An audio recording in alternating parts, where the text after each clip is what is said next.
Hello everyone, welcome to my October 2017 haul video.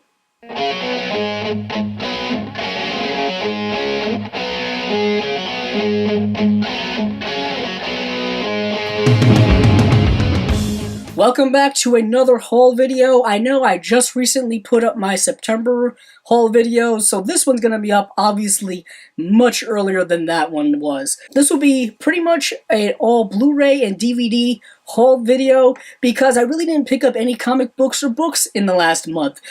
October for some reason went by extremely fast this year. I don't know if anyone else noticed that. Maybe it was just me. But without further ado, let's delve into some of the things that I got. First up here are a bunch of seasons of TV shows that I picked up. First up here are 2 seasons of the X-Files on Blu-ray. Recently, they finally put out the X-Files on Blu-ray. They put out a complete series set, as well as releasing the individual seasons like this. This is season 4, and here I have season 5. My local FYE actually still sells these for $9.99 a piece, so every time I go there I pick up a season or two, simply because that is the cheapest price I see any of these going for right now. On Amazon they're more expensive, at other stores they're more expensive, so I thought I would take advantage of that price while it is still available, because I am one of the people who've actually never seen the X-Files. So I've been slowly collecting them on Blu-ray over the last year or so, and I'm going to do a huge marathon eventually of all of the X-Files, including the new season that just came out, and it's going to be all X-Files all the time for me sometime in the near future. But here I have a DVD pickup, and this is Family Guy Season 14, and I haven't been picking up many of these as they've come out, but I thought I would pick up this one because the slipcovers for it are becoming a lot more rare in stores, and they're a bit of a pain in the butt to pick up online because you never know what condition the slipcovers will be in. I'm one of those people who actually really care about cardboard slipcovers. I know they're basically just decoration on DVDs. But next up is something that I actually did a full-fledged review for, and this is Stranger Things Season 1. This is the Target exclusive Blu-ray DVD combo pack. You can only find these at Target. Like I said in my video, the only way you can find Stranger Things Season 1 on disc at all is at Target. I know my local Target had many copies, and I see a lot of people posting on Instagram recently getting their copies, so these are still available. Get your hands on these while you can, because I got a feeling once they go, they're going to go for a very high price on eBay or wherever else, because the show right now is extremely popular. So now I'm delving into the movies that I picked up in the month of October, and first up here is Baby Driver in the Best Buy exclusive 4K Steelbook edition. I was going to just buy the regular Blu-ray, but I thought this Steelbook was pretty damn awesome looking, and I really couldn't pass it up. It is a film that I do really rather enjoy. I am a big Edgar Wright fan, so I see all of his movies and I buy all of his movies, and this one was a lot of fun to watch.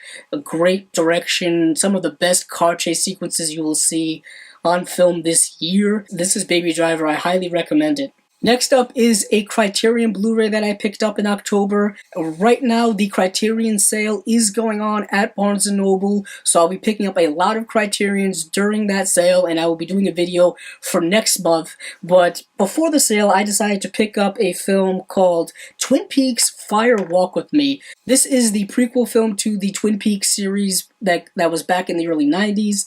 I highly recommend watching that series before watching this. There are a lot of spoilers in this movie that will spoil the show. The main mystery of the show is heavily revealed in this film, but I had to pick this up because I am such a big fan of David Lynch that I was so happy that another of his films made it into the Criterion collection, the others being Mulholland Drive and Eraserhead, and I'm assuming we'll be getting some others in the future. My bet is Lost Highway will end up getting a Criterion release eventually. This film originally was not received well by critics and fans in general, and has really only become a rather cult hit in the last decade That is due to the fact that a lot of people wanted a continuation of the show at the time, and what they ended up getting was a prequel movie. It was supposed to be the first in a trilogy of films that David Lynch never got to make.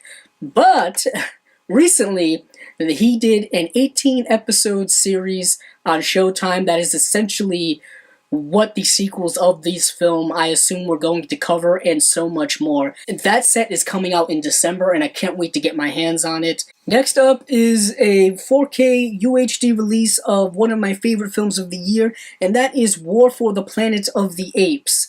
This film, when I saw it in theaters, just blew me away. It was the first film of the year that actually blew me away in the theater, and I couldn't wait to get it on Blu-ray, or in this case, the 4K, which I'm assuming is going to look incredible, because the movie's just stunningly gorgeous. I highly recommend this film as well as the franchise, and if you're curious about my more extensive thoughts on this, I did do an individual review for this film when it came out. And next is a 4K edition of an older film, a film that came out over 20 years ago, and that is Leon the Professional. This film was directed by Luc Besson, starring Jean Reno, Natalie Portman, and Gary Oldman, and one of my favorite films of all time. Just rewatching it recently really reaffirmed how great of a film this is and how underrated a film this is.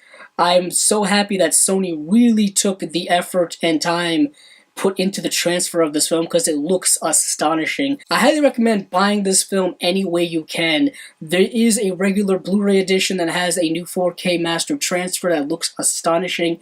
The 4K looks great, the Blu-ray looks great. Just buy and watch this movie. Next is my favorite animated film from last year, and that is Kubo and the Two Strings, put out by Laika Studios and Universal Pictures, and I was astonished by how gorgeous this film is. When I went and saw this in theater, I was the only person in the entire theater to go see this. It was a late night screening, and I was just blown away by the visuals. No one really does stop motion animation anymore because of how painstakingly difficult it is and how expensive it is. But when it's done right, like in this specific case, it is an experience unlike most animation, so I highly recommend checking out Kubo and the Two Strings. I don't think you'll be disappointed. Next up is a film that I kind of bought on a whim during October because it was absurdly cheap, and I hadn't seen it yet, and I really wanted to get something that was horror or Halloween related, and that is the first film in the Purge franchise, and that is simply titled The Purge. I have actually owned and seen the second film, Purge Anarchy, already before I saw this one, and that film is much better than this film here.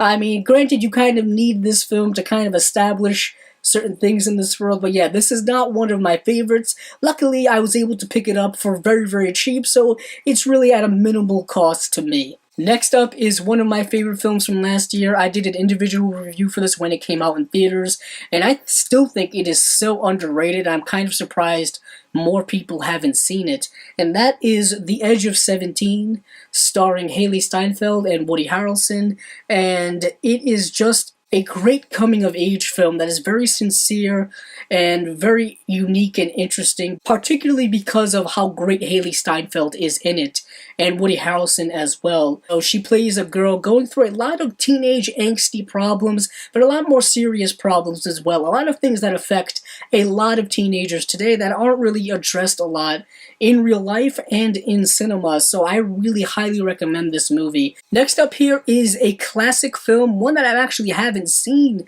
but I was looking to pick up for years, and fortunately it has finally come out on Blu-ray, and that is Lost Horizon. This film is directed by Frank Capra, starring Ronald Colman and Jane Wyatt, and this is part of the Capra Collection series that Sony has been putting out now for a couple of years. And it's kind of interesting because some of the Capra films are showing up on the Criterion Collection, and some of them are being released by Sony themselves, but all around they have been given such great, fully restored in 4K transfers that make these films look astonishing and certainly unlike they've ever looked before. If you don't know who Frank Capra is, check out his work, because in the 1930s, he was just putting out film after film after film that were just being nominated for all kinds of awards. He worked a lot with Jimmy Stewart. It's a Wonderful Life is a Frank Capra film, probably his most well-known. Mr. Smith Goes to Washington is another one. But yeah, definitely check out Frank Capra's work and pick up these releases. They have one of these for Mr. Smith Goes to Washington. They are actually digibook releases, so those are really, really nice. So that has been my entire October 2017 haul. If there's anything you want to see in more depth, please let me know so that I can do a video on that. But of course, as always, if you like this video, please check out the other videos on my channel.